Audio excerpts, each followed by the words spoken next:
Doctor, எனக்கு இடுப்பெலும்பு பகுதியில் fracture ஏற்பட்டு அதற்கு பிளேட் வச்சிருக்காங்க. 7 மாசம் ஆகியும் இன்னுமே எலும்பு முறிவு கூடல. இதற்காக மூட்டு மாற்று அறுவை சிகிச்சை தான் செய்யணும்னு சொல்றாங்க.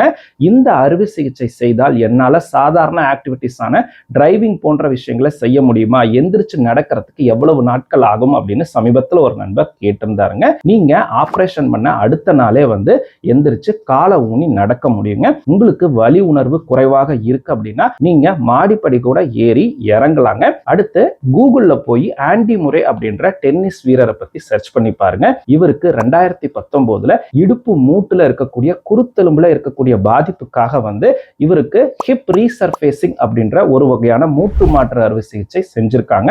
செய்த அடுத்த வருஷமே இவரு ப்ரொஃபஷனல் டென்னிஸும் விளையாட ஆரம்பிச்சிட்டாரு.